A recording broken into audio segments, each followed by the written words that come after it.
안녕하세요. 사연 읽어주는 남녀입니다. 오늘도 와주셔서 감사드리며 그럼 오늘의 사연 바로 시작하겠습니다. 올해로 제 나이가 꼭 환갑이 되었습니다. 예전엔 환갑이라 하면 먼 이야기처럼 느껴졌죠. 두 아들을 홀로 키우며 살아온 세월이 빠르게 흘러갔어요.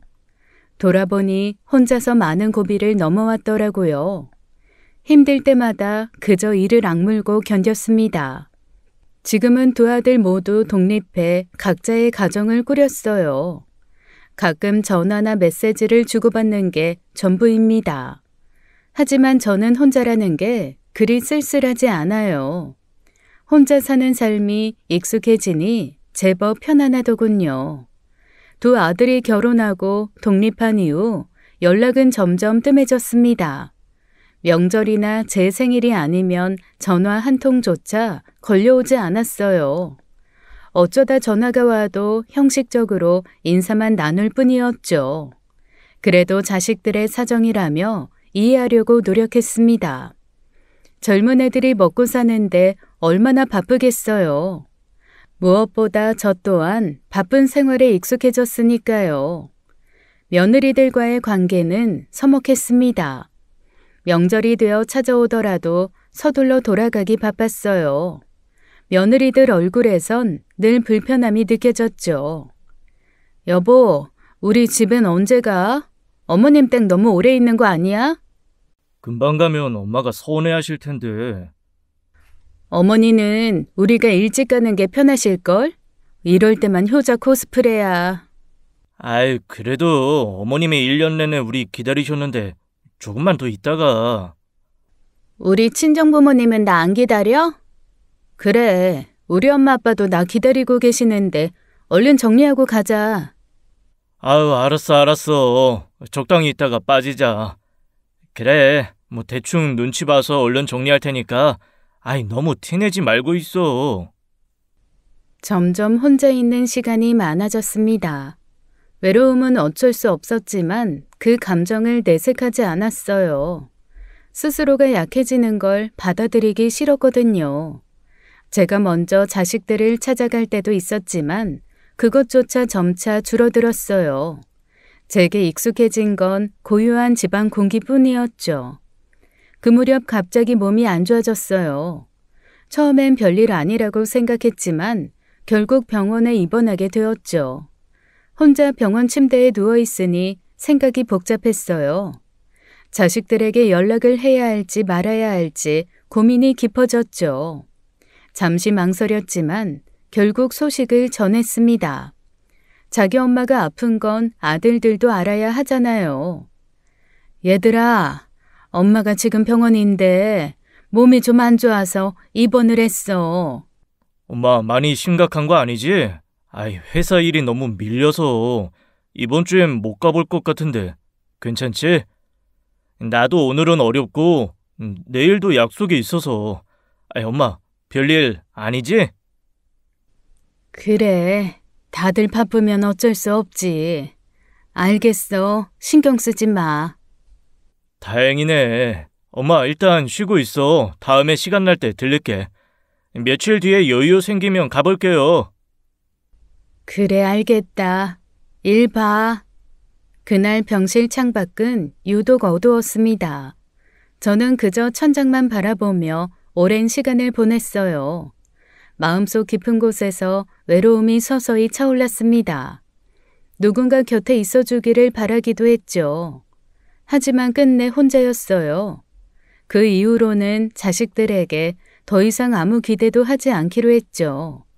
저는 충분히 혼자서도 잘 지낼 수 있다고 스스로에게 다짐했어요.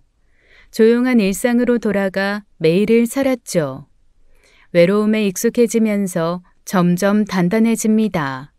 남에게 기대지 않고 씩씩하게 살아가는 법을 배우게 되었죠. 하지만 그렇게 지내던 어느 날 제 삶에 예상치 못한 변화가 찾아왔어요. 어느 날 동창아들의 결혼식장에 초대를 받았습니다. 품앗이 정도로 생각하며 별 생각 없이 참석했던 자리였어요. 그런데 뜻밖의 인물을 만나게 되었죠. 수십 년 전 제 첫사랑이었던 민호였습니다. 오랜 시간이 지났는데도 한눈에 알아볼 수 있었죠.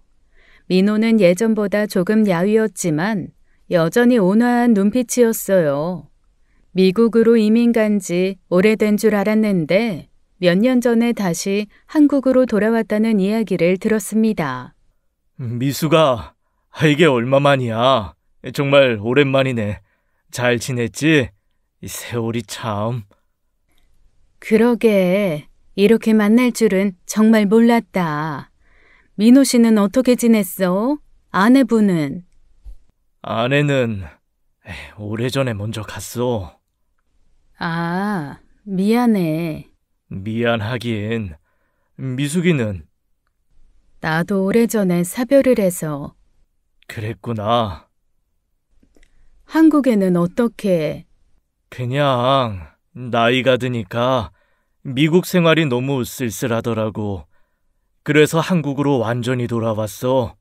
그런데 혼자 지내는 게 생각보다 쉽지 않네. 그렇지.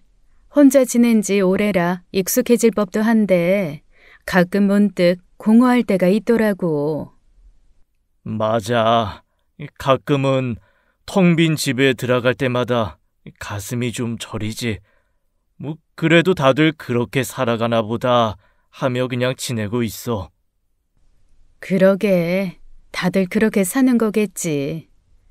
우리 둘 다 배우자 없이 오랜 시간을 보냈다는 사실이 묘하게 마음에 남았습니다. 민호의 자녀들은 모두 미국에서 살고 있다고 했죠. 자식들과는 명절 때나 겨우 연락을 주고받는 정도라고 했어요. 그 말을 듣는 순간 딱 내 모습이구나 싶으며 깊은 동질감을 느꼈습니다. 서로 외로움에 익숙한 사람들이었죠. 그날 이후 민호와 저는 자주 만나게 되었습니다. 특별히 이유가 있었던 것은 아니에요. 그저 서로의 빈자리를 채워주듯 함께 밥을 먹고 산책을 했죠. 민호와 걷다 보면 세상이 조금은 다르게 보였어요.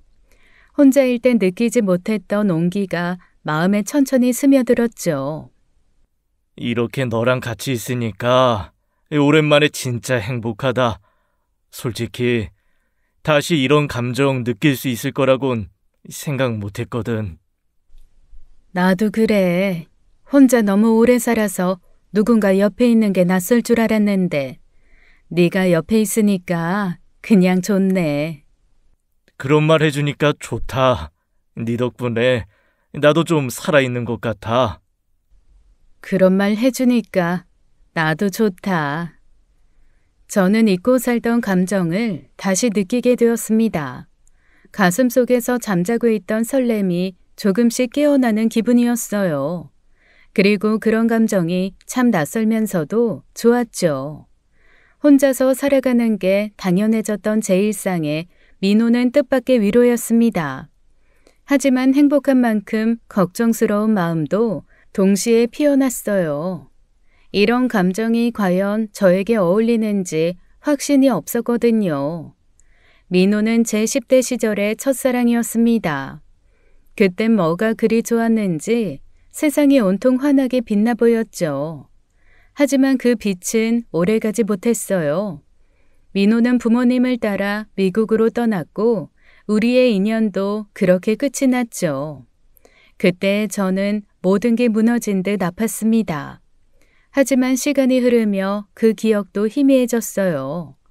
이후 저는 20대 중반이 되어 중매로 남편을 만나게 되었습니다.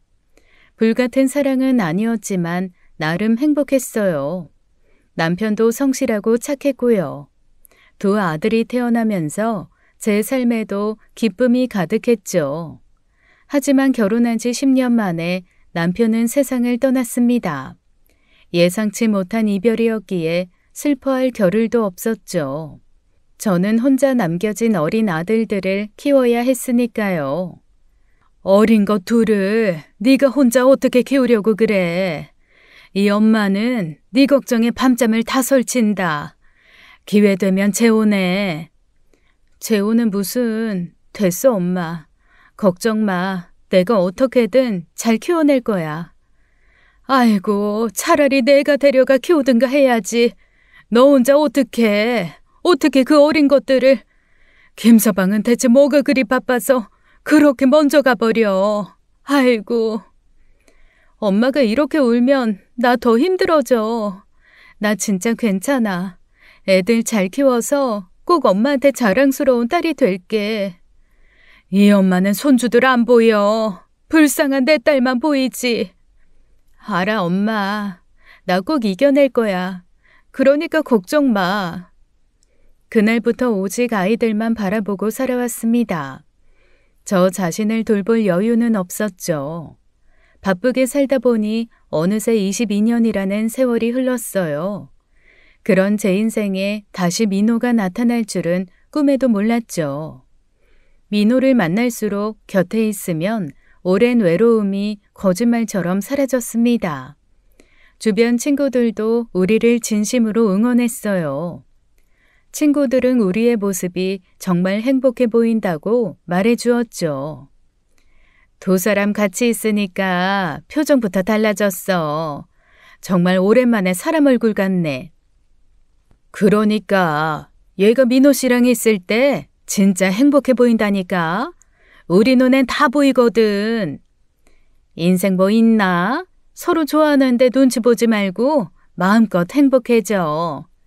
맞아. 네 인생 이제는 너만 생각해도 돼. 우리는 진짜 너 응원한다. 고마워. 사실 좀 망설였는데 너희가 이렇게 말해주니까 용기가 난다. 민호와 함께라면 다시 설레고 행복한 삶을 살 수 있겠다는 생각이 들었습니다. 하지만 한편으로는 자식들이 우리의 관계를 어떻게 생각할지 조금 염려되었어요. 특히 제 아들들이 민호를 편안하게 받아들일 수 있을지 확신할 수 없었죠. 이런 저의 마음을 눈치챘는지 민호는 진지한 얼굴로 제게 남은 인생을 함께 살자고 제안했습니다. 난 말이다. 남은 인생 너랑 같이 살고 싶어. 혼자 지내다 너랑 함께 있으니까 이젠 혼자인 게 싫어졌다. 갑자기? 그렇게 말하면 난 좀 당황스러운데. 당황하지 않게 천천히 말할까? 같이 살고 싶어. 뭐야, 장난은 여전하네. 미안. 근데 장난 아니야. 오래 고민하다가 꺼낸 말이야. 난 진심이야. 알아. 그래서 고맙고. 솔직히 기쁘기도 해. 근데 좀 생각할 시간이 필요할 것 같아. 진심 어린 고백에 제 마음이 따뜻하게 흔들렸습니다. 이제 저도 행복해질 권리가 있다는 걸 조용히 되새겼어요. 하지만 아들들의 반응이 조금 걱정되었죠. 그 생각을 하면 마음 한구석이 무겁게 가라앉았어요. 결국 저는 고민 끝에 아들들에게 민호와의 만남을 이야기했죠. 민호와의 재혼을 진지하게 생각하고 있다는 말을 조심스레 꺼냈습니다. 저의 말이 끝나기가 무섭게 두 아들 부부는 민호를 직접 만나겠다고 나섰죠. 마음 한편에 불안함이 있었지만 피할 이유도 없었어요. 저는 민호와 아들 부부들과의 식사 자리를 마련했습니다. 식사 자리는 처음부터 어색했어요. 아들들은 예의 없이 민호를 위아래로 훑어보며 탐색하는 눈빛이었죠. 저기 실례지만 지금 하시는 일은 뭐예요? 일은 이제 따로 안 해요.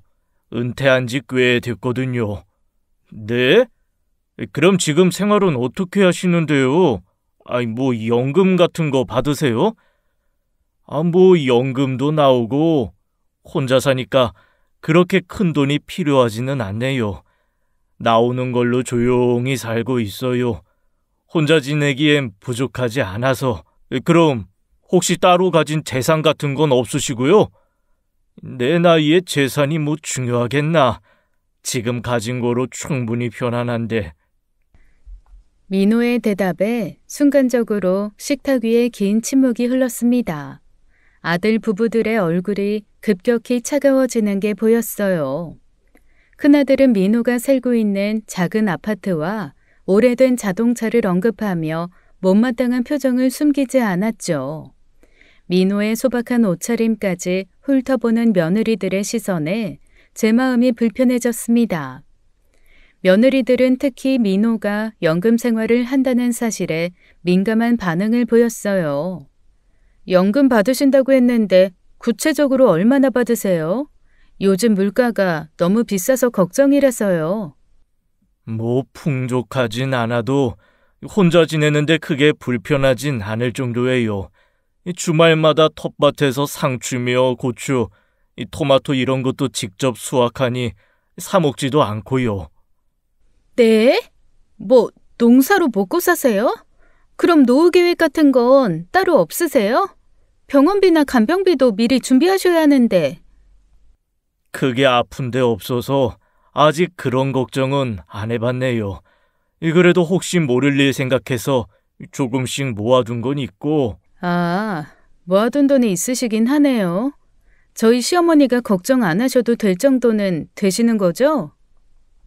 뭐를 걱정하는지 알아요. 그런데 걱정할 만큼 그렇게 어렵진 않을 겁니다. 민호는 차분히 자신의 상황을 솔직히 이야기했습니다. 오히려 그의 담담한 태도 때문에 아들 부부의 예민한 반응이 더 눈에 띄었어요. 저는 아들 부부의 무례한 태도가 거슬렸습니다. 너희들 지금 무슨 청문회 하는 거니? 내 남자친구 소개하려고 모인 거지. 너희가 이렇게 추궁하라고 부른 자리 아니야. 그게 아니라 저희는 걱정하는 마음에 그 걱정 나 혼자 할 테니까 니들은 하지 마라. 괜찮아. 애들 입장에선 충분히 걱정할 수 있는 거지. 어머니한테 갑자기 남자친구가 생겼다는데 어느 자식들이 안 궁금하겠어. 나였어도 당연히 재정적인 문제부터 걱정할 거야. 그래도 이건 너무 심했어. 민호 씨도 말 편하게 해. 왜 존댓말을 해? 처음 본 사이고 미숙이 자식들이니 존중해주는 거지. 신경 쓰지 마. 난 괜찮고 자식들 입장 나도 충분히 이해해. 식사가 끝날 때까지 아들들은 계속 어색한 표정으로 서로 눈치를 보았습니다. 저는 그날 밤 오랫동안 잠을 이루지 못했어요. 행복을 꿈꾸던 미래에 어두운 그림자가 드리워진 느낌이었죠. 민호는 저에게 아무 말도 하지 않았지만 그 또한 상처를 받았을 것 같았습니다. 무엇보다 제가 아들들을 너무 쉽게 생각했던 것 같아 후회스러웠어요. 그저 축하를 해줄 거라 생각한 제가 어리석었죠. 그런데 문제는 거기에서 끝나지 않았습니다. 민호를 아들들에게 소개해준 이후부터 두 아들은 제게 연락을 자주 하기 시작했어요. 처음엔 단순히 안부를 묻는 듯 했지만 곧 본심이 드러났죠. 아들들은 대화 중간마다 은근슬쩍 재산에 관한 것을 물어보았어요. 민호 씨가 아닌 제 재산이나 노후 자금에 대해서요. 처음엔 우연이라고 생각했지만 자주 반복되니 불쾌해지기 시작했죠. 특히 작은 아들은 더 집요하게 연락을 해왔어요. 엄마, 솔직히 말해서 다 늙어서 돈도 없는 사람하고 재혼하면 엄마만 손해야. 엄마 인생까지 망가진다고. 내 인생은 내가 알아서 해. 엄마는 절대 니들 피해 안 주니까 걱정하지 마. 엄마야 그렇게 말하지. 근데 결국 나중에 우리까지 피해 볼 수도 있잖아. 솔직히 엄마 재산까지 그 사람한테 넘어가면 그때는 어떻게 할 건데? 지금 그게 결국 엄마 걱정이 아니라 엄마 돈 걱정하는 거였어? 그게 그거지. 걱정되니까 그렇지. 엄마 돈이 결국 누구 거겠어. 우리도 권리 있잖아. 됐어. 너 말 다 들었으니까 이제 그만해. 작은 아들의 말이 계속 머릿속을 맴돌며 저를 괴롭혔습니다. 이어서 며느리들까지 저를 찾아오기 시작했어요. 하나같이 민호와의 재혼을 포기하라고 대놓고 압박했죠. 어머니, 저희야 어머니가 좋으시면 상관없긴 한데 그래도 걱정이 돼서요. 뭐가 그렇게 걱정이니? 어머님이 지금까지 혼자서 정말 고생 많이 하셨잖아요. 근데 이제 와서 말년에 괜히 또 힘들어지시는 건 아닐까 싶어서요. 나 힘들다고 언제 니들이 도왔니? 그건 내가 알아서 할 테니까 걱정하지 않아도 돼. 어머니, 그렇게만 생각하실 일이 아니라서 그래요. 만약 재혼하고 나면 어머니도 생활비 쓰셔야 하고 나중에 저희 애들 학비 같은 것도 지원해 주셔야 하는데 돈 없으면 아니 그게 아니라 결국 너희들이 진짜 걱정하는 건 니들한테 돌아올 돈에 대한 걱정이었니? 그래요. 솔직히 그 부분도 생각 안 할 순 없잖아요. 어머니가 그분이랑 괜히 재혼하셨다가 돈 문제 생기면 그거 누가 뒷감당해요? 알겠으니까 그만해라. 니들한테 감당 안 시킬 테니. 결국 반대의 가장 큰 이유는 돈이었어요. 제 마음에 깊은 실망감이 차올랐죠. 지난 세월 제가 어떻게 살아왔는지, 자식들에게 어떤 존재였는지 회의가 들었습니다. 자기들 키우느라 저는 22년을 혼자 살았는데요. 저는 흔들리지 않겠다고 마음을 굳게 먹었어요. 제가 원하는 행복을 놓치고 싶지 않았습니다. 아들들의 탐욕스러운 모습에 오히려 제 마음이 더 단호해진 거죠. 제 선택을 후회하지 않기로 했어요. 하지만 그렇게 굳게 결심한 저의 마음에도 어두움이 들이우기 시작했죠. 자식들과의 갈등이 점점 깊어지기 시작한 거예요. 어느 날 저녁 두 아들 부부가 갑자기 집으로 쳐들어왔습니다. 아들들의 표정은 무척 비장하더군요. 서로 눈치를 보던 아들들은 결국 민호 이야기를 꺼냈습니다. 엄마는 정말 모르겠어. 그 사람 엄마 돈 보고 접근한 거라고. 엄마가 외로우니까 쉽게 속아 넘어가는 거야. 내가 볼 돈이 뭐가 있다고 이 난리들이야? 엄마가 현실을 제대로 못 보고 있어서 그러는 거야. 다 늙은 사람 좋다고 그러는 그 노인네도 이상하지 않아? 엄마는 하다 이제 사람 보는 눈까지 없어졌어? 늙어지면 감정도 없어지니? 나도 니들이랑 똑같아. 그 사람도 나도 사람이야. 그 말이 아니라, 뭐 내 말이 틀렸어? 혼자 오래 살다 보니 판단력이 흐려진 거잖아. 형 말이 맞아. 이대로 계속 그 아저씨 만나다간 우리 가족 전체가 망할 수도 있다고.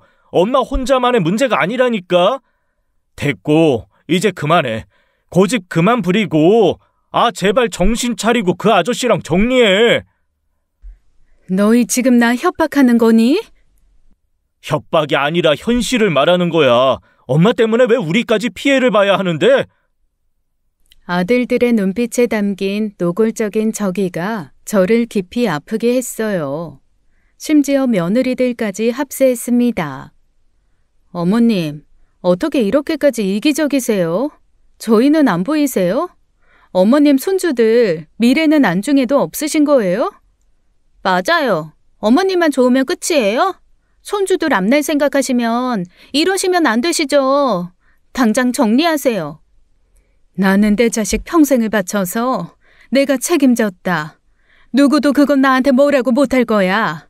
그러니 니들도 니들 자식은 니들이 책임져야지. 왜 나한테 그래?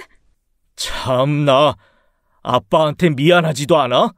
어떻게 아빠 두고 다른 남자랑 재혼할 생각을 해? 맞아, 형 말이 맞아. 아빠 생각은 안 해? 아빠한테 이건 배신이지, 배신. 말 잘했다. 네 아버지 보내고 나 22년을 혼자 니들 키웠어. 난 니들 아버지와 의리 지켰다고. 이제 나도 살겠다고. 재혼하면 나중에 저승 가서도 네 아버지가 잘했다고 나 칭찬할 거다. 네 아버지 성정에 왜 그동안 힘들게 나 혼자 살았냐고. 오히려 나 혼낼까 그게 걱정이야. 그런데 니들이 감히 내 앞에서 네 아버지 이야기를 입에 올려? 감히? 그 날카로운 말들이 제 뼛속까지 흔들었습니다. 그 순간 저는 아들 부부들의 민낯을 명확히 보게 되었죠. 그들이 진심으로 걱정하고 있는 것은 제가 아니라 제 돈이라는 사실을 알게 되었습니다. 그 얼마 되지도 않는 한 줌 같은 돈이 자식들에게는 저보다 더 소중한 듯 했어요. 깊은 배신감과 실망감에 아무 말도 할 수 없었습니다. 그저 떨리는 손을 꼭 쥐고 있었죠. 아들 부부가 떠난 후에도 마음이 쉽게 진정되지 않았습니다. 저는 다시 혼자 남겨진 거실에서 밤새도록 눈을 감지 못했어요. 가족이라는 울타리가 얼마나 허약한 것인지 깨닫게 되었습니다. 저의 행복을 응원해 줄 거라고 믿었던 자식들의 이기적인 모습을 마주한 날이었죠.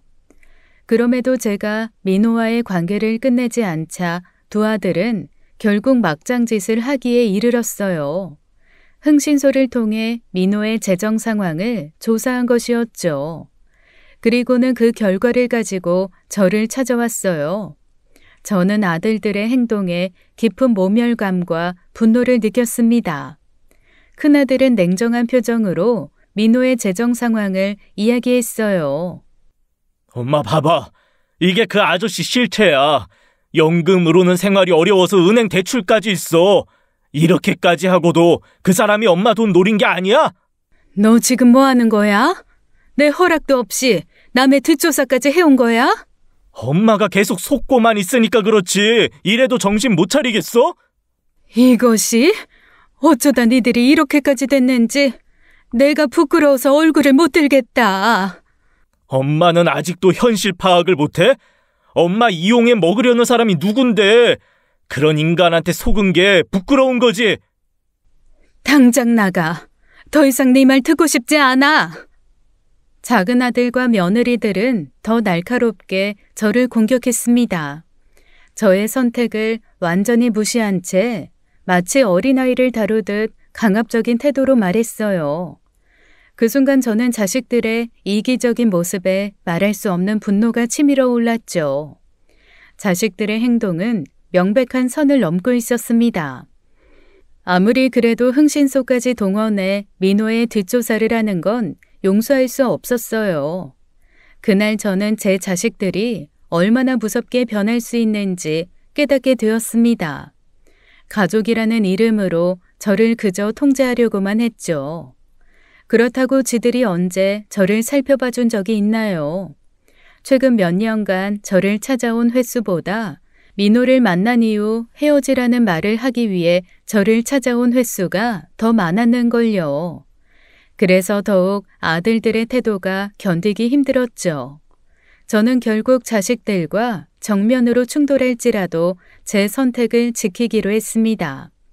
하지만 제가 흔들리지 않자 아들들은 다른 곳을 흔들기 시작했죠. 며칠 뒤 낯선 번호로 전화가 걸려왔어요. 상대는 자신을 민호의 오래된 친구라고 소개하며 급하게 말했습니다. 민호가 지금 병원에 입원해 있다며 당장 와보라고 재촉했어요. 순간 심장이 철렁 내려앉았어요. 저는 다급히 병원으로 달려갔습니다. 병원에 도착해 병실에 들어갔을 때 제 가슴은 무너져 내렸습니다. 민호는 침대 위에서 꼼짝없이 누워 있었고 얼굴엔 고통과 당황스러움이 뒤섞여 있었어요. 아유, 어떻게 알고 온 거야? 그게 중요한 게 아니라 도대체 무슨 일이야? 어떻게 다친 거야? 아무것도 아니야. 그냥 나이 먹으니까 몸이 예전 같지 않아서 혼자 좀 넘어졌어. 혼자 넘어졌다고? 정말 그것뿐이야? 정말 별일 아니니까 걱정 안 해도 돼. 미안하다. 괜히 걱정시켜서. 그때 민호 옆에 있던 친구가 분을 참지 못하고 나섰습니다. 그 친구는 격분하며 화를 내듯 제게 숨겨진 사실을 털어놓았죠. 거참. 도저히 말 안 하고는 못 빼기겠네. 상진아. 네? 무슨 일이에요? 민호 씨한테 대체 무슨 일이 있었던 거예요? 사실은 미숙 씨 아들들이 민호한테 찾아와서 당장 헤어지라고 협박했어요. 미숙 씨 돈 노리고 접근한 거 다 안다면서 말이죠. 거기다 당장 헤어지지 않으면 가만 안 두겠다고까지 했다고요. 야, 오상진이! 뭐 임마, 나 귀 안 먹었어. 내가 내 입 가지고도 말도 못해? 그것들 내가 허리를 분질러 버리려다가 네가 하도 말려서 참은 거야. 아유, 오상진이 성질 진짜 많이 죽었다. 네? 제 아들들이요? 네, 미숙 씨 아들들이 민호를 밀어버리는 바람에 민호가 넘어져서 허리 다친 거라고요. 이게 말이 되는 짓입니까? 민호가 친구의 입을 급하게 막았지만 이미 저는 모든 걸 듣고 난 후였습니다. 순간 저는 숨조차 제대로 쉴 수가 없었어요.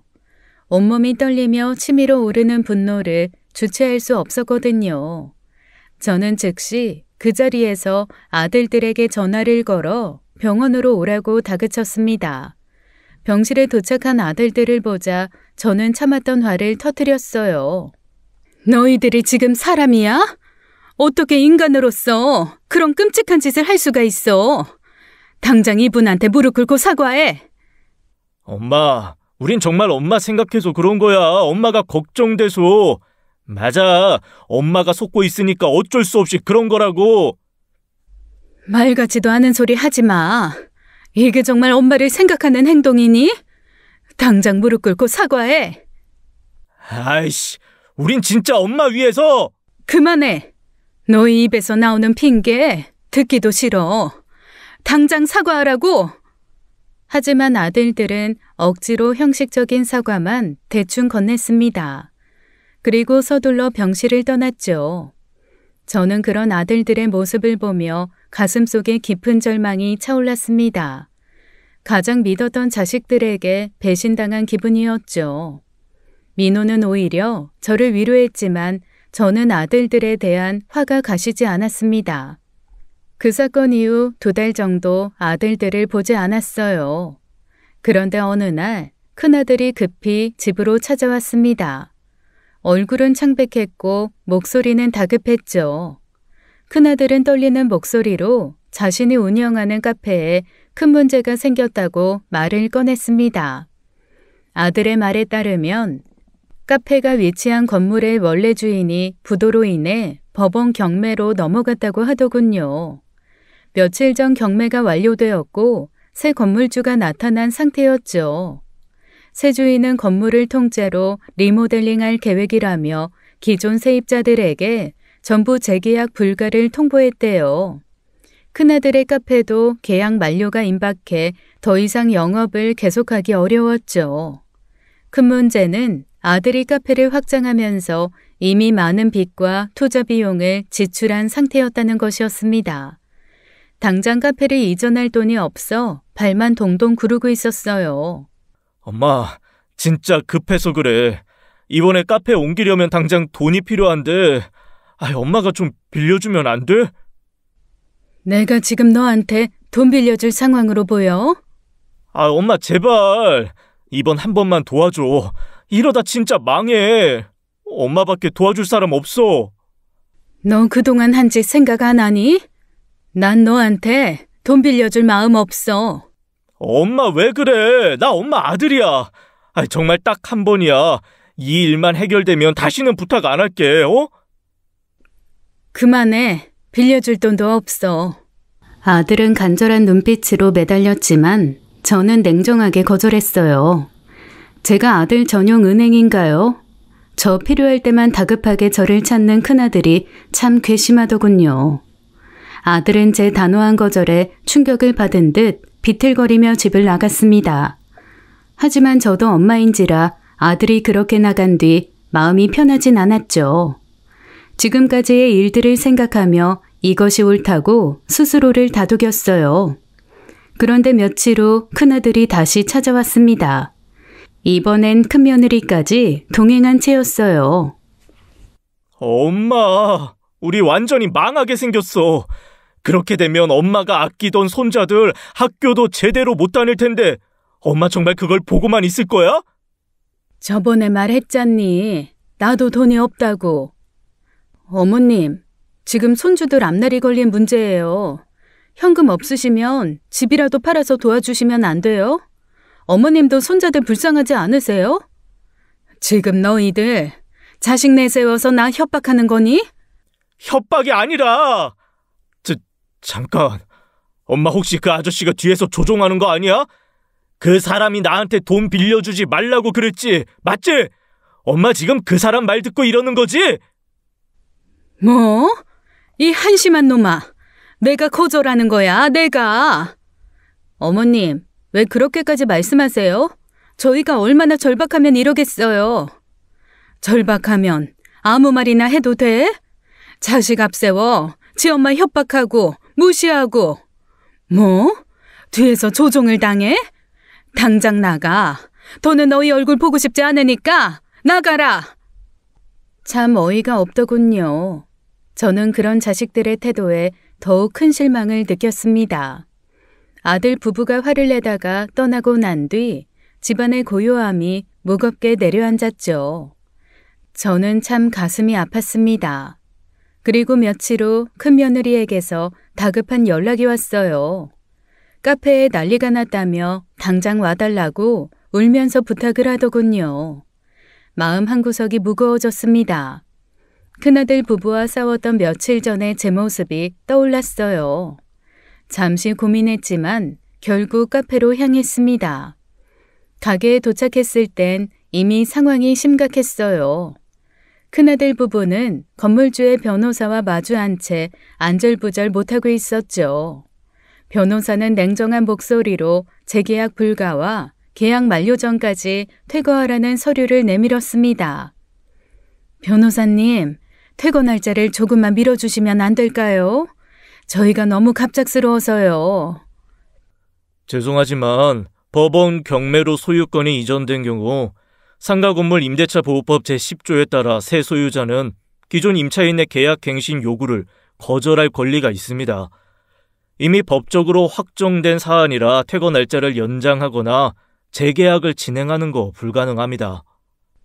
그래도 한 번만 더 생각해 주시면 안 될까요? 법적으로 정해진 절차를 따를 수밖에 없어 더 이상 도움을 드릴 수 없습니다. 기한 내에 자진 퇴거하지 않으시면 민사집행법에 따라 강제 집행 대상이 될 수 있음을 미리 알려드립니다. 변호사는 건조한 말투로 자기 할 말만 남기고 자리를 떴습니다. 큰아들 부부는 망연자실 그 자리에 주저앉았죠. 어느 부모가 그 모습을 보고 냉정함을 유지할 수 있나요? 저도 그 모습을 보며 마음 한편이 아려왔죠. 아들이 스스로 자초한 일이라지만 그 순간만큼은 안쓰러웠습니다. 저는 결국 아무 말도 하지 못한 채 가게를 나왔어요. 돌아오는 길 내내 마음속엔 갈등이 소용돌이쳤어요. 자식이라서 무조건 도와주는 것이 옳은지 아닌지 고민했죠. 집을 부동산에 내놓아야 할지, 집을 팔고 나면 당장 나는 어떻게 살아야 하나, 아니면 큰아들의 어려움을 그냥 외면할까 정말 고민이 많았습니다. 그렇게 큰 스트레스를 받으며 잠도 못 자고 고민을 하다 보니 결국 퇴거 날짜가 다가왔어요. 퇴거일이 다가오자 큰아들 부부는 절망 속에서 카페 짐을 정리하기 시작했죠.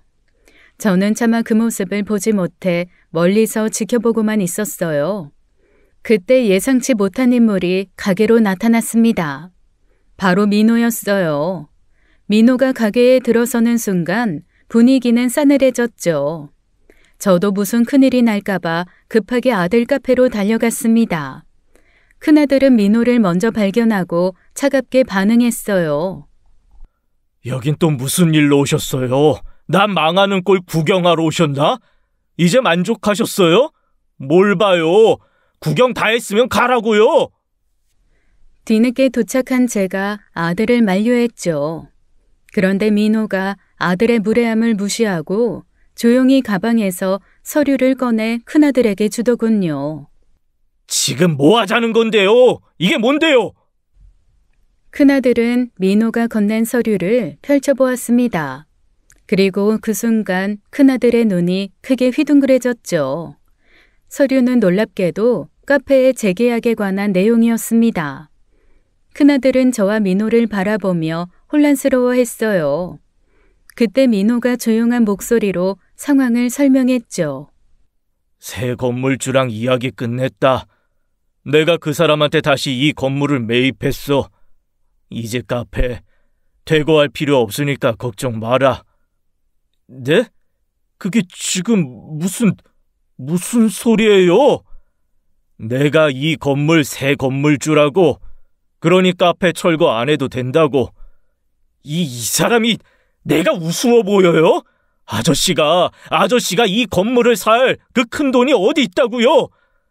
믿건 안 믿건 그건 네 자유지만 이제 이 일로 네 어머니 괴롭히지 마라. 나한테 말도 못하게 소중한 사람이다. 네? 이거 진짜예요?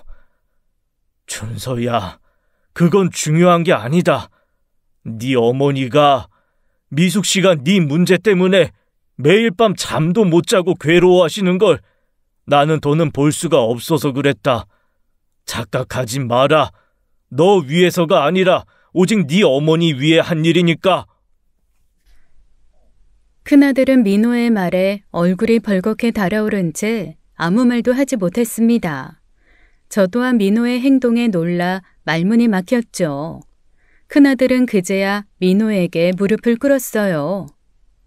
정말 감사합니다, 어르신. 이 은혜 절대 잊지 않겠습니다. 감사합니다. 감사합니다. 나한테 고마워할 거 없다.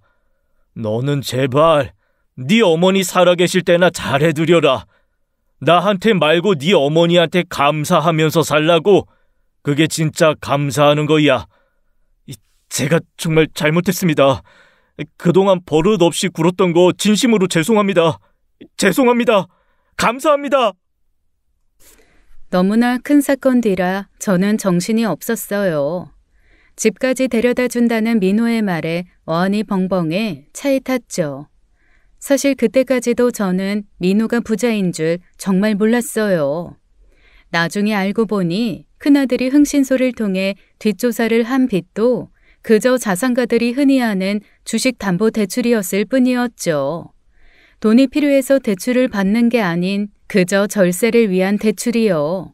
돈이 없던 아들이 저렴하게 흥신소를 써서 흥신소에서도 대충 조사를 해서 알려준 것이었어요. 저는 돌아가는 민호의 차 안에서 조심스럽게 물었습니다. 민호야, 내 아들을 왜 도와준 거야? 그냥 나한테 어려운 일도 아니었고 돈으로 해결할 수 있는 게 제일 쉬운 방법이었으니까. 근데 솔직히 네가 자식 문제로 힘들어하는 걸 보는 게 나한테는 훨씬 더 어렵더라고. 그래도 네가 이렇게까지 나설 필요는 없었는데. 내가 주제넘게 참견한 거라면 미안해. 근데 난 그냥 네가 힘들어하는 모습을 더 이상 보고 싶지 않았어. 민호의 진심 어린 말을 듣고 저는 깊은 감동과 함께 미안함을 느꼈습니다. 그는 언제나 제가 아파하는 모습을 보는 게 가장 힘들었다고 말했어요. 생각해보면 10대 때 첫 연애 때도 민호는 그랬습니다. 제가 아픈 걸 못 견뎌 했었죠. 이번 일을 계기로 네 자식들이 더 이상 너 힘들게 하지 않았으면 좋겠어서 그런 거야. 그거면 충분해. 고마워. 그리고 정말 미안해. 너한테 짐 만드는 것 같아서. 짐이라니. 그런 소리 하지 마. 난 그저 네가 행복했으면 좋겠어. 진심이야. 알아, 네 마음. 나한테 잘 전해졌어. 그날 민호의 진심을 느끼며 저는 고마운 마음에 눈물이 나더군요. 하지만 한편으로 민호의 이 재력에 대한 부담감이 느껴지기 시작했어요. 제가 민호의 돈을 불편해한 건 아닙니다. 돈이 없었어도 여전히 민호를 좋아했겠죠. 하지만 제 마음속 불안은 바로 아들들이었어요. 제 아들들 인성을 제가 누구보다 잘 아니 불안해진 거였죠. 그리고 그 문제는 얼마 지나지 않아 드러나기 시작했습니다. 민호의 재력이 표면적으로 드러난 후 얼마 지나지 않아 두 아들 부부가 동시에 저를 찾아왔습니다. 이번엔 표정부터 달랐어요. 그것들 얼굴에는 억지로 지은 어색한 미소가 걸려 있었죠. 저는 그 모습을 보자마자 속마음을 알아챘어요. 그래서 일단 이야기나 들어보기로 했죠. 큰아들은 민호에게 저지른 행동이 경솔했다며 말을 꺼냈습니다. 작은아들 부부는 더 노골적이었어요. 그들은 민호의 뛰어난 인품과 배려심을 칭찬하며 갑자기 민호와의 재혼을 적극적으로 지지하기 시작했습니다. 불과 얼마 전까지만 해도 민호를 비난하던 아들 부부였는데 말이죠. 그런 태도의 급격한 변화에 저는 오히려 불쾌함마저 느껴졌습니다. 두 아들 부부가 갑자기 태도를 바꾸어 아첨과 형식적인 사과를 반복하자 저는 씁쓸한 기분을 숨길 수가 없었죠. 엄마, 그때 민호 아저씨 다친 건 정말 오해였어. 우리가 좀 감정이 격해져서 실수로 그렇게 된 거지. 진짜 나쁜 의도는 없었어. 그걸 지금 나더러 믿으라고 하는 소리니? 아유, 진짜야, 엄마. 우리가 그때는 상황이 너무 급해서 그렇게 된 거지. 절대 고의가 아니었어. 됐어. 그만해. 더 두고 싶지 않아. 엄마, 왜 그래? 우리도 얼마나 후회하는데. 난 사실 그분이 좋았어. 그냥 걱정이 된 것뿐이야. 그날 저는 분명히 깨달았습니다. 자식들이 결국 민호의 돈을 노리고 있다는 것을요. 민호는 순수한 마음으로 제 큰아들을 도운 겁니다. 저를 위해서요. 하지만 민호가 실수를 한 건 제 아들들의 탐욕을 깊게 모르고 있었다는 것이었죠. 저는 아들들의 말을 신뢰하지 않기로 결심했어요. 아무리 달콤한 말로 꾸며도 속마음이 훤히 보였으니까요. 그날 이후로 전 아들들에게 마음의 문을 닫았어요. 그 위선적인 행동을 보며 이제는 그 어떤 기대도 되지 않았죠. 이후부터 아들 부부는 시도 때도 없이 저를 찾아왔습니다. 저는 점점 불편해졌어요. 결국 저는 외출했다는 핑계로 방문을 피하기 시작했어요. 하지만 손자의 생일이라는 이유로 찾아왔을 때는 차마 외면할 수가 없었죠. 그래서 오랜만에 아들 부부와 외식을 하고 집에 돌아왔습니다. 손자들은 제가 준 용돈을 받고 들떠서 곧장 밖으로 나갔고요. 저는 피곤한 나머지 잠시 안방에서 쉬었죠. 1시간쯤 지났을까요? 깨어나 보니 집안이 조용했습니다. 그저 모두 외출한 줄 알았는데 어딘가에서 작은 소리가 들렸어요. 작은 방 쪽에서 말소리가 새어나오고 있었습니다. 이제 민호 아저씨 돈 들어오면 애들 바로 유학부터 보내자. 솔직히 이번엔 아파트도 좀 넓혀야 하고. 당연하지. 그분이 도와주면 학군 좋은 곳으로 이사가고도 남을걸. 우리 애들 이제 좀 제대로 키워보자. 사실 그분한테 이제 우리 애들이 손자 되는 거잖아. 맞지. 손자가 되는 거지. 형만 너무 욕심내지 마. 우리도 민호 아저씨 돈으로 대출부터 싹 갚아야 되니까. 맞아. 이 지긋지긋한 대출금만 없어져도 살만할 텐데. 진짜 빨리 재혼하시면 좋겠다. 부자 시아버지라니. 나 요즘 상상만 해도 행복해진다. 세상에 건물주 시아버지라니. 그래. 서로 급한 것부터 해결하고 천천히 나누면 되지 뭐. 돈이 어디 가냐? 이제 정말 고생 끝이다. 아들 부부들은 민호의 재산을 마치 이미 자신들의 것처럼 여기고 있었습니다. 더구나 아들 부부는 민호의 자식들이 미국에서 결혼을 반대하기 전에 빨리 재혼을 추진해야 한다고까지 말했어요. 저는 가슴이 턱 막히고 눈앞이 아득해졌죠. 그 참담하고 비통한 마음은 참 표현도 못하겠습니다. 문 앞에서 듣고 있던 저는 더는 참을 수 없었어요. 문을 열고 방 안으로 들어서자 아들 부부들의 얼굴이 하얗게 질렸죠. 너희들 지금 뭐 하는 거야? 벌써부터 돈 계산하고 있어? 어떻게 이렇게 뻔뻔할 수가 있어? 엄마, 그게 아니라, 우리가 그렇게 나쁘게 생각한 게 아니라 그냥. 됐어. 더 이상 너희들 말 듣고 싶지 않아. 당장 이 집에서 나가라. 엄마, 잠깐만 들어봐. 우리가 무슨 나쁜 의도가 있었던 건 아니야. 그냥. 나가라고 했어? 지금 당장 나가! 그렇게 애들을 쫓아냈습니다. 자식들에게 느꼈던 모든 애정과 기대가 한순간에 사라졌죠. 내가 키운 자식들이 이렇게까지 뻔뻔하고 탐욕스러웠다는 사실이 너무나 고통스러웠습니다. 하지만 이건 시작에 불과했습니다. 아들들에게 대노를 하고 쫓아낸 지 얼마 지나지 않아서였어요. 오후 늦게 조카에게 다급한 연락을 받았죠. 전화기 너머 조카의 목소리는 심각하게 떨리고 있었어요. 조카는 두 아들이 술자리에서 크게 싸웠다고 제게 전했습니다. 더구나 작은 아들은 심각한 부상을 입고 병원에 입원했다고 했죠. 정말 너무 어이가 없었어요.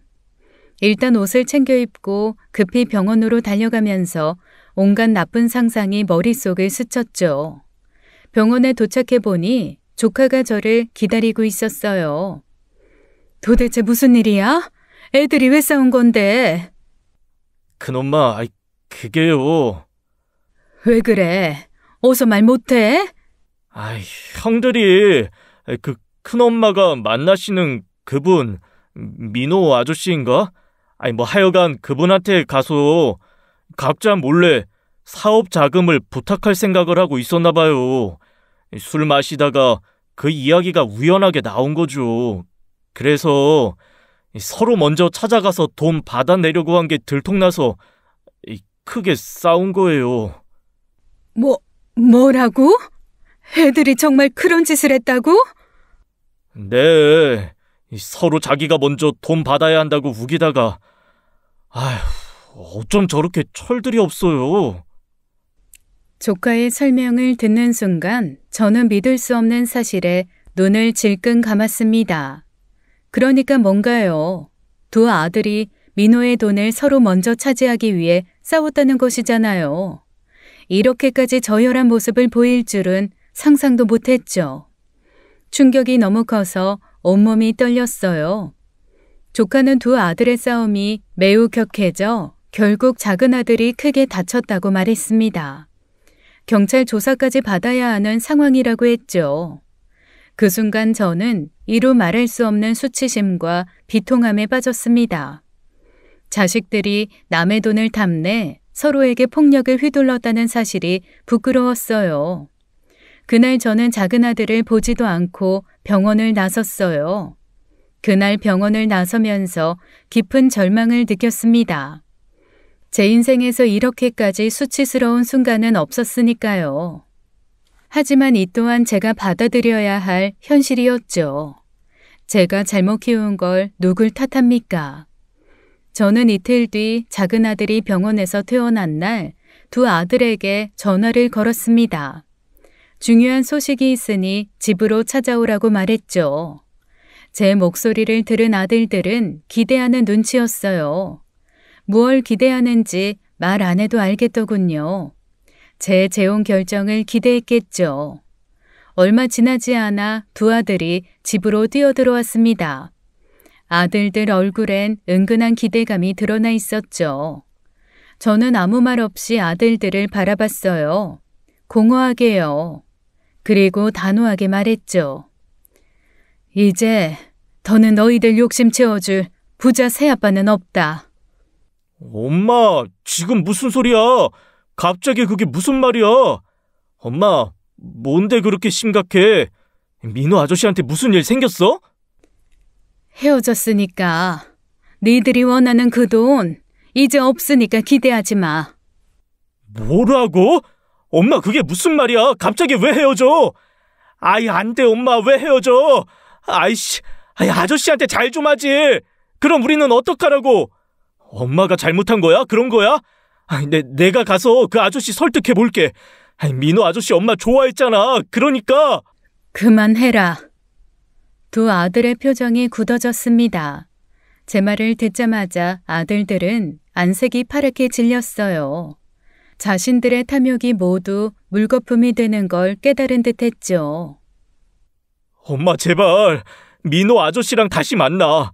이렇게 갑자기 헤어지는 게 어딨어? 엄마, 다시 생각해봐. 민호 아저씨한테 전화라도 한 통 걸어봐, 어? 그만해. 이게 바로 너희들의 진짜 마음이지. 이제 확실히 알겠다. 그래도 내 새끼라고, 내 배 아파서 낳은 내 새끼라고 남들 다 보이는 거 안 보이는 척 했다만 이제 그만해라. 아들들이 민호와 헤어지면 안 된다며 저를 설득한 이유는 뻔했습니다. 그 가증스러움을 저는 견딜 수가 없었어요. 마음이 식어버린 저는 두 아들을 그대로 집에서 쫓아냈어요. 아들들이 떠난 후 집안은 쓸쓸하고 고요했습니다. 민호를 만나기 이전처럼요. 저는 그 자리에서 곧바로 민호에게 연락을 했어요. 그리고 어렵게 그에게 이별을 통보했죠. 민호야. 어이, 미수가. 왜 그래? 울었어? 이제 우리 그만하자. 그만하자니? 무슨 소리야 갑자기? 혹시 아들들 때문이야? 걔들이 또 뭐라고 했어? 내가 이놈들을 진짜? 그냥 내가 너한테 이제는 너무 미안하고 또 미안해서, 더는 미안하고 싶지 않아서, 그리고 너 힘들게 하고 싶지 않아서. 그런 말 하지 마. 나 정말 괜찮아. 우리 이렇게 헤어질 이유 없잖아. 미안해, 민호야. 정말 미안해. 너 꼭 잘 지내야 돼. 전화기 너머 민호의 목소리가 떨리고 있었지만 저는 끝까지 흔들리지 않았습니다. 전화를 끊고 나자 가슴이 찢어지는 듯 아팠죠. 하지만 이 선택은 민호를 위해서 필요했어요. 민호와 헤어진 이후 저는 다시 조용한 일상으로 돌아갔습니다. 홀로 보내는 시간은 다시 예전처럼 고요해졌죠. 아침에 일어나 창문을 열고 공기를 마시는 습관도 예전 그대로였어요. 하지만 문득 혼자 있는 집안이 더 넓고 씁쓸하게 느껴졌습니다. 가끔 민호와 함께했던 따뜻했던 순간들이 떠오르곤 했죠. 문화센터 수업에 다시 나가고 공원 산책을 하며 마음의 안정을 찾으려 애썼어요. 하지만 예전처럼 쉽게 마음이 안정되진 않았죠. 지인들은 더 이상 제 앞에서 민호 이야기를 하지 않았어요. 제 상한 얼굴을 보면 아무도 감히 이야기를 못 꺼내더군요. 자식들 또한 그 사건 이후 민호 이야기를 꺼내지 않았습니다. 아니, 절대 꺼내지 못했죠. 그 후 아들 부부들은 다시 원래의 모습으로 돌아갔습니다. 찾아오는 일도 거의 없었죠. 오히려 저에겐 편했어요. 저는 그렇게 다시 저만을 위한 삶을 살아갔죠. 민호와 헤어진 지 꼭 반년이 지난 어느 날 저는 갑자기 쓰러지고 말았습니다. 정신을 차리고 보니 병원이었고 의사는 저혈당 쇼크 때문이라고 했어요. 심한 스트레스와 그동안 제대로 챙기지 못한 영양 결핍 상태가 원인이었죠. 소식을 듣고 아들 며느리들이 병실로 찾아왔지만 저는 시끄럽고 피곤한 마음에 모두 돌려보냈어요. 그리고 입원 이틀째 되는 날이었어요. 조용히 누워있는데 누군가 병실 문을 두드렸어요. 저는 간호사겠거니 했는데 문을 열고 들어온 사람은 뜻밖에도 민호였습니다. 그를 보자마자 제 심장이 쿵 하고 떨어졌죠. 민호는 걱정스러운 표정으로 저에게 다가왔습니다. 잠시 어색한 침묵이 흐른 후 우리는 조심스럽게 말을 나누었죠. 그동안 잘 지냈어? 몸은 왜 이렇게 된 거야? 그냥 별거 아니야. 좀 무리했나 봐. 그래도 병원까지 올 정도면 심한 거잖아. 많이 아픈 건 아니지? 괜찮아. 그냥 좀 쉬면 될 거야. 넌 잘 지냈어? 나야 뭐 늘 똑같지. 짧은 대화가 끝나고 저는 민호에게 이만 가보라고 했습니다. 민호를 볼 자신이 없었거든요. 하지만 민호는 멈칫거리다가 제 손을 붙잡으며 조심스럽게 입을 열었어요. 나 다 알고 있었어. 애들 문제 때문에 나 위해서 일부러 헤어지자고 한 거. 저는 민호의 말에 아무런 대답도 못하고 눈을 감았죠. 아이들은 이제 다 컸잖아. 걔들은 그냥 걔들 인생 살게 내버려 두고 우리는 우리만의 인생을 살자. 내가 너한테 너무 미안하고 부끄러워서 그래. 미안해서. 그런 생각하지 마. 미안할 게 뭐가 있어. 그냥 우리 행복만 생각하자, 응?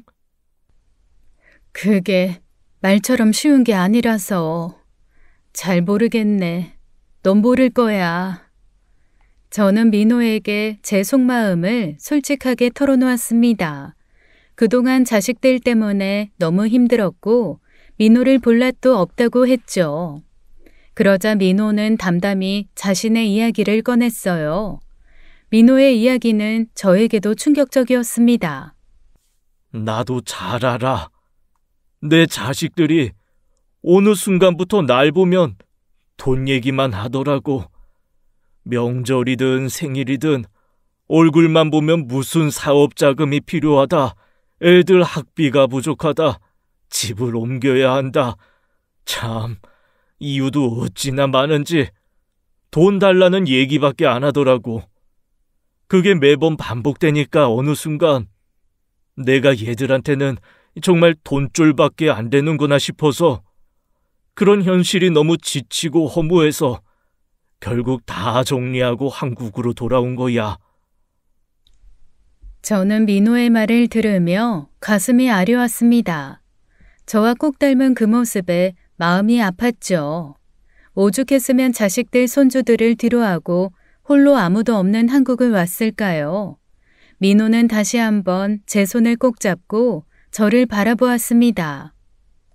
그러니까 이제 우리 애들은 애들끼리 살라고 하고 이제 더는 자식들한테 휘둘리지 말자. 남은 인생 그저 우리 둘만의 행복 찾아서 살자. 인생 뭐 있어? 함께 하고 싶은 사람하고 어화둥둥 그렇게 하며 사는 거지. 너 설마 아픈 나 병수발까지 하려는 거야? 그거 쉽지 않을 텐데. 아이고, 병수발이 문제겠습니까?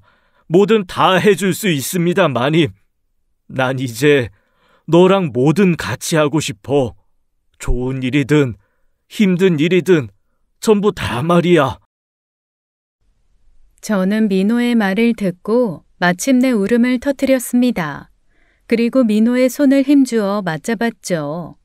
다시 한번 그와 함께하기로 결심하면서요. 민호와 다시 만난 지 몇 달 뒤 저희는 조촐한 재혼식을 올렸습니다. 그날의 주인공은 오직 민호와 저 두 사람뿐이었죠. 저희는 오로지 서로의 행복만을 위해 소박하게 식을 준비했어요. 화려한 장식이나 성대한 예식보다는 작게 우리만의 진심만 담았죠. 결혼식 날 몇몇 가까운 지인들이 우리를 진심으로 축하해주기 위해 참석했습니다. 재혼을 하기 전에 저는 아들 부부를 불러 모아놓고 이야기를 했어요. 엄마는 이제 엄마의 새로운 인생을 찾아 떠난다고요. 그러니 너희도 엄마 신경 쓰지 말고 니들끼리 가던 길 씩씩하게 나아가라고요. 그 후로 저희는 매일 함께 산책하며 작은 텃밭을 가꾸는 소소한 일상을 살고 있습니다. 화려하지는 않아도 늘 온기와 행복이 넘쳤죠. 저희는 더 이상 자식들에게 어떠한 미련도 두지 않습니다. 오직 서로의 존재에 집중하며 매 순간 감사히 살아가기로 했어요. 그렇게 담담하고 따뜻한 노년의 삶이 시작되었죠. 여러분, 여러분의 인생을 사세요. 그리고 그 인생의 책임도 우리가 온전히 지면 됩니다. 나이 들어 우리가 자식들만 바라보거나 혹은 자식들이 우리들만 바라보는 삶을 살게 되면 나중에 우리가 미치거나 혹은 자식들이 미치거나 둘 중 하나예요.